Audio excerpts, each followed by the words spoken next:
स्वागत है हमारे YouTube चैनल जीनिया क्लासेस पर। तो आज फिर से अपने बात करेंगे मुख्यमंत्री अनुप्रति कोचिंग योजना से संबंधित, क्योंकि बार बार आपके वही प्रश्न आ रहे थे। तो आज अपनी संपूर्ण चर्चा यानी कि अनुप्रति कोचिंग योजना के अंतर्गत मेरिट सूची में नाम आने से लेकर के और कोचिंग ज्वाइन होने के बाद में आपकी फ़ीस किस प्रकार से आएगी, संपूर्ण प्रोसेस के बारे में चर्चा करेंगे। एक बार आपको वीडियो शुरू से अंत तक पूरा देखना है, सब चीज़ें क्लियर हो जाएगी। और चैनल पे यदि आप नए हो तो चैनल को सब्सक्राइब कर लें, घंटी दबा दें, ताकि आपको इसी प्रकार की उपयोगी और न्यूनतम जानकारियाँ हमारे चैनल के माध्यम से समय समय पर उपलब्ध होती रहे। इसके बावजूद आपका कोई भी प्रश्न रहता है तो कमेंट करके आवश्यक रूप से आप पूछ सकते हो, आपको पूरे प्रश्न का सोल्यूशन है वो बताया जाएगा। तो शुरू करते हैं आज की अपनी वीडियो। और सब चीज़ें जो भी हम आपको बता रहे हैं सब जो राजस्थान का सामाजिक न्याय अधिकारिता विभाग की ऑफिशियल वेबसाइट पे ये नोटिफिकेशन पड़े हुए हैं, वहाँ से हमने लिए हैं और ये संपूर्ण जानकारी हम उसी के माध्यम से शेयर कर रहे हैं। तो सबसे पहले देखिए यहाँ पे दे रखा है, विभाग द्वारा संचालित मुख्यमंत्री अनुप्रति कोचिंग योजना के अंतर्गत प्रतियोगी परीक्षाएं प्रोफेशनल पाठ्यक्रम में प्रवेश की तैयारी कोचिंग संस्थानों के माध्यम से करवाने हेतु ये पिछले सेशन का नोटिफिकेशन है, लेकिन क्योंकि वही चीज़ चल रही है तो इस बार भी ये सेम प्रोसेस है, इसमें लागू रहेगी। तो देखिए इसमें आगे क्या दे रखा है, ये चीज़ें मैं आपको बता देता हूँ, क्योंकि दिशा निर्देश है वो प्रत्येक साल के लिए सेम रहता है। इसमें दे रखा है, चयनित अभ्यर्थियों द्वारा मेरिट सूची जारी होने के 1 माह में कोचिंग उपस्थिति दिया जाना अनिवार्य है। यानी कि आपका 1 महीने के भीतर भीतर आपको कोचिंग ज्वाइन करना होगा अनिवार्य रूप से। आगे दे रखा, अभ्यर्थी द्वारा 1 माह में उपस्थिति नहीं देने पर 1 माह बाद मेरिट सूची में अभ्यर्थी का चयन है वो स्वतः ही निरस्त कर दिया जाएगा।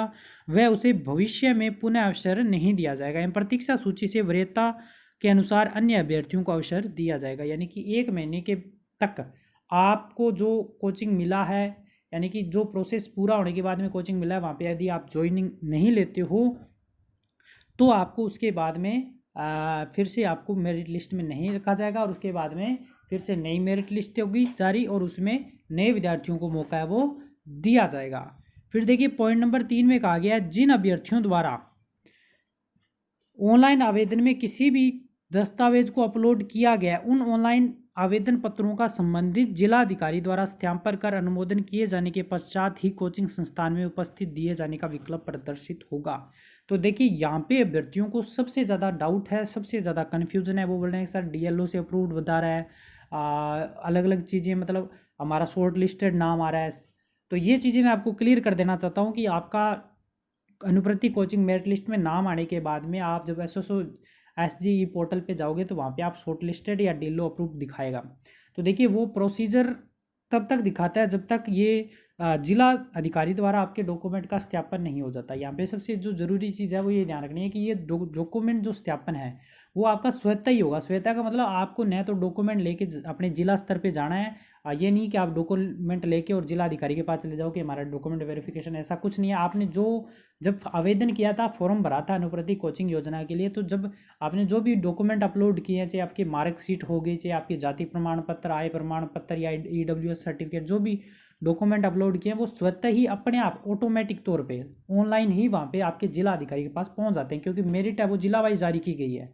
तो वहाँ से अपने आप वो ऑनलाइन रूप से, क्योंकि कमेटी बनी होती है, तो आपकी मेरिट लिस्ट जाने होने के बाद उनके पास जो भी डॉक्यूमेंट है वो जारी होने के बाद में वहाँ पे 7 दिन के भीतर भीतर वहाँ पे उनका सत्यापन होगा। सत्यापन होने के बाद में ज्वाइन कोचिंग का ऑप्शन आपको दिखने लग जाएगा। जिन अभ्यर्थियों का ये चीज़ नहीं दिखाई दे रही है, इसका मतलब वो चीज़ अभी प्रोसेस में है, और अगर आपका हो जाता है तो वो चीज़ ज्वाइन होने का ऑप्शन वगैरह सब दिखाई दे देगा। और उसके बाद में कोचिंग वाले भी आपसे कांटेक्ट कर लेंगे, क्योंकि उनके पास भी लिस्ट है वो पहुंच चुकी होगी कि इस स्टूडेंट का वेरिफिकेशन जिलाधिकारी द्वारा हो चुका और इसको कोचिंग ज्वाइन करवाएं।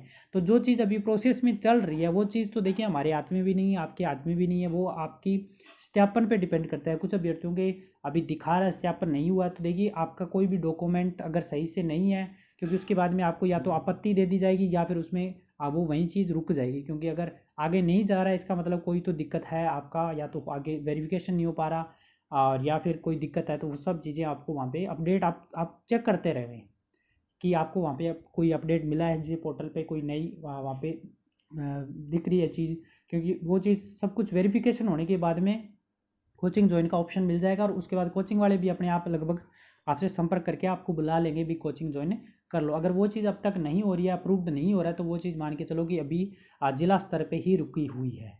तो उसमें ना तो आप कुछ कर सकते हो, ना हम कुछ कर सकते हो, क्योंकि अभ्यर्थी बार बार कमेंट करके पूरे इनके डॉक्यूमेंट लेके जाने पड़ेंगे। अगर वो अप्रूव्ड नहीं हो रहा है तो क्या करवाएं। तो देखिए वो चीज़ तो आप उसमें भी कुछ नहीं कर सकते, वो अपने आप होने वाली प्रोसेस रहेगी। तो उम्मीद करता हूँ ये अच्छे से आपको क्लियर हो गया होगा। और देखिए इसकी टाइमलाइन भी दी हुई है यहाँ पे। देखिए जिला अधिकारियों द्वारा ऐसे आवेदन पत्रों का मेरिट सूची जारी होने के 7 दिवसों में सत्यापन किया जाना अनिवार्य है, कंपलसरी है। ये उनको 7 दिन के भीतर भीतर करना ही होगा। अब देखिए आगे कहा गया है संबंधित कोचिंग संस्थाओं द्वारा बायोमेट्रिक डिवाइस स्थापित कर योजना के अंतर्गत चयनित अभ्यर्थियों की बायोमेट्रिक उपस्थिति दर्ज करवाया जाना भी अनिवार्य होगा। यानी कि आप कोचिंग, आपका जिला स्तर पे वेरिफिकेशन हो गया, फिर कोचिंग ज्वाइन का ऑप्शन दिखेगा, फिर आप उसके माध्यम से कोचिंग ज्वाइन करने जाओगे। ज्वाइन करने के बाद की प्रोसेस बता रहे हैं कि जब कोचिंग ज्वाइन कर लोगे तो वहाँ पे आपका बायोमेट्रिक डिवाइस द्वारा योजना के अंतर्गत आपका बायोमेट्रिक अटेंडेंस है वो लिया जाएगा, ताकि ये चीज़ क्लियर हो जाए कि इस विद्यार्थी ने कोचिंग ज्वाइन कर ली है, क्योंकि 1 महीने के भीतर भीतर आपको कोचिंग ज्वाइन करना अनिवार्य है। योजना के अंतर्गत मेरिट सूची जारी किए जाने के पश्चात यदि कोई अभ्यर्थी पूर्व में चयनित कोचिंग संस्थानों के स्थान पर उसी परीक्षा की अन्य किसी सूचीबद्ध कोचिंग संस्थान का चयन करना चाहिए तो कोचिंग में उपस्थित नहीं दिए जाने तक परिवर्तन किए जाने का विकल्प है वो पोर्टल पर प्रदर्शित होगा। यानी कि आपको लगता है कि पहले मैंने ये कोचिंग भरी थी, अब मेरे को दूसरे कोचिंग संस्थान में कोचिंग करना है जो मेरे नज़दीक पड़ता है, या ये बेस्ट है, जो चीज़ आपको लगती है उसके अकॉर्डिंग, तो वहाँ पे आपको पोर्टल पे ही पूरी एक सूची मिलेगी जहाँ पे जो भी कोचिंग संस्थान इस योजना से जुड़े हुए हैं उसकी पूरी लिस्ट। तो उसके माध्यम से आप कोचिंग ज्वाइन करने से पहले पहले, क्योंकि अगर आपने कोचिंग ज्वाइन कर ली है, वहाँ पे बायोमेट्रिक अटेंडेंस हो गया है, और फिर आप कहोगे कि सर मेरे को अब चेंज करना है, तो बाद में चेंज नहीं हो सकता है। आपको कोचिंग ज्वाइन करने से पहले ही ये प्रोसेस करना होगा, तभी आप इसको बदल सकते हो। कोर्स बदलाव के बारे में कोई भी सूचना नहीं है, यानी कि आप कोर्स नहीं बदल सकते हो। मैंने पिछली वीडियो में बताया था, कुछ अभ्यर्थी पूछ रहे हैं कि सर मैंने ये कोर्स गलती से ये भरा गया था, ये करना था, तो इसमें आप कोई भी बदलाव नहीं कर सकते हो, क्योंकि कोर्स के आधार पर ही आपको इसमें मेरिट में आपका नाम आया है। तो ये थी इससे संबंधित सब चीज़ों की जानकारी। उम्मीद करता हूँ हर चीज़ आपको अच्छे से क्लियर होगी। अब अपने बात करते हैं आगे की प्रोसेस, फीस और कोचिंग में ज्वाइन करने की प्रोसेस, वो चीज़ें उन पे ऑफिशियली क्या कुछ इसमें निर्देश दे रखे हैं। तो देखिए इसमें कहा गया है कोचिंग संस्थानों एवं विद्यार्थियों को निम्नानुसार दिशा निर्देश किए जाते हैं। क्या दिशा निर्देश है इसको अपने अच्छे से देख लेते हैं। इसमें देखिए क्या कहा गया, चयनित अभ्यर्थियों की सूची संबंधित कोचिंग संस्थान को उनकी एसओसो आईडी पर प्रदर्शित की गई है, जहां अभ्यर्थियों के नाम के सम्मुख प्रदर्शित एडमिट बटन पर क्लिक कर अभ्यर्थियों को ज्वाइनिंग करवाया जाना है, जिसकी ज्वाइनिंग रिपोर्ट निदेशालय को स्वतः ही प्रदर्शित हो जाएगी। यानी कि ये प्रोसेस रहेगा कोचिंग संस्थान जिसमें आपका नाम आया है, वो उसकी प्रोसेस बता रहा है कि उसके उस एसओसो आईडी पर आपको अभ्यर्थी के नाम संबंधी संपूर्ण जानकारी उनके पास पहुंच जाएगी, और वो आपको कोचिंग ज्वाइन करवा लेंगे। तो वो ज्वाइन की जो रिपोर्ट है वो आप स्वतः ही जो हेडक्वार्टर है निदेशालय वहाँ तक पहुँच जाएगी। कोचिंग संस्थानों द्वारा संबंधित विद्यार्थियों से संपर्क कर उनको बुलाया जाकर ऑनलाइन पोर्टल पर उसके नाम के सम्मुख अंकित एडमिट बटन का दबाकर अभ्यर्थियों के आधार बेस सत्यापन के पश्चात ज्वाइनिंग प्रदर्शित हो जाएगी। यानी कि ये प्रोसेस क्योंकि बहुत से लगभग सारे कोचिंग सेंटर जिनके पास लिस्ट पहुंच चुकी है वो अपने आधार पे जो कि आपकी कॉन्टैक्ट नंबर है वहाँ से कॉन्टैक्ट कर रहे हैं, अभ्यर्थियों को बुला रहे हैं और उनको कोचिंग ज्वाइन है वो करवा रहे हैं। आगे देखिए इसमें दे रखा है कोचिंग संस्थान में प्रवेशित अभ्यर्थियों की ज्वाइनिंग रिपोर्ट के आधार पर परीक्षावार निर्धारित फीस राशि का भुगतान कोचिंग संस्थान को किया जाएगा। यानी कि कोचिंग संस्थान में जो अभ्यर्थी एंट्री ले के उसकी परीक्षा क्या है और उसके अनुसार ही आपको कोचिंग संस्थान को वो फीस है वो ली जाएगी, उनको सेंटर द्वारा मतलब राजस्थान सरकार द्वारा भेजी जाएगी। कोचिंग संस्थान द्वारा अभ्यर्थियों से अलग से फीस राशि नहीं ली जाएगी। इस बात का ध्यान रखें, अभ्यर्थी से कोई कोचिंग संस्थान ये बोल रहा है कि उसको अलग से फीस देनी पड़ेगी, तो ऐसा कोई प्रावधान नहीं है। अगर इस अनुप्रति कोचिंग योजना के अंतर्गत सिलेक्शन हुआ है तो वहाँ पे उनको कोई भी फीस देने की, जो भी उनका कोर्स है उसमें देने की आवश्यकता नहीं है। यूपीएससी द्वारा आयोजित सिविल सेवा परीक्षा, आरपीएससी द्वारा आयोजित आरएएस या अधीनस्थ सेवा संयुक्त प्रतियोगी परीक्षा, इंजीनियरिंग, मेडिकल प्रवेश परीक्षा, क्लेट परीक्षाओं की कोचिंग करने हेतु प्रतिष्ठित कोचिंग संस्थान में प्रवेशित होने वाले अन्य शहर से आकर रहने वाले अभ्यर्थियों से छात्रावास की फीस, रसीद, किराए के मकान में रहने का प्रमाण पत्र कोचिंग संस्थान के माध्यम से अपलोड किया जाना है, जिसकी ऑनलाइन सूचना के आधार पर भत्ते की राशि विद्यार्थियों को जारी है वो की जाएगी। यानी कि जो मैंने पहले ही बताया था, जो यूपीएससी लेवल की होगी या आरएएस लेवल की परीक्षा या जो प्रवेश परीक्षा, क्लेट, जो दूसरी परीक्षाएं हैं उसके लिए जो अभ्यर्थी अपने गांव शहर को छोड़ के दूसरी जगह जाके रह रहा है उनको जो रहने का किराया मकान है वो उनको दिया जाएगा। इसके लिए उनको जो जहाँ पे रह रहा है उसकी जो रेंट है, वो रेंट की जो फीस है, वो फीस की जो रसीद है वो कोचिंग सेंटर जहाँ से कोचिंग कर रहे हो उसके माध्यम से आपको अपलोड करनी पड़ेगी, और अपलोड करने के बाद में अभ्यर्थियों के खाते में वो अमाउंट है वो जमा किया जाएगा।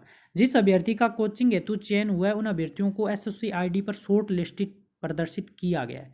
यानी कि जिसका इस कोचिंग के लिए चयन हो गया है उनको उनके एसएससी आईडी पर शॉर्ट लिस्ट प्रदर्शित किया गया है। जिन अभ्यर्थियों का मुख्यमंत्री कोचिंग योजना के अंतर्गत चयन हुआ है वे अभ्यर्थी संबंधित कोचिंग संस्थान में तत्काल अपनी उपस्थिति दर्ज कराकर कोचिंग प्रारंभ करें। तो इस बात का आवश्यक रूप से ध्यान रखें। उसके बाद में देखिए अभ्यर्थियों द्वारा आगे दे रखा, अभ्यर्थियों द्वारा छात्रावास किराए के मकान में रहने पर उसकी राशि का भुगतान संबंधित अभ्यर्थी को ही ऑनलाइन बैंक खाते में भुगतान किया जाएगा। तो यानी कि जो आपकी जो फीस है वो आपको ऑनलाइन रूप से खाते में भुगतान आपको किया जाएगा।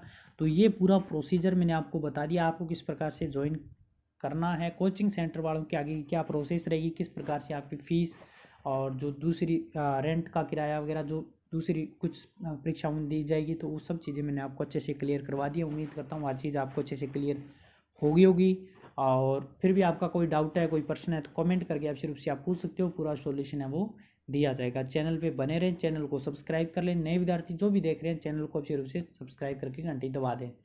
तो अब मिलेंगे नई वीडियो में और नई जानकारी के साथ, तब तक धन्यवाद।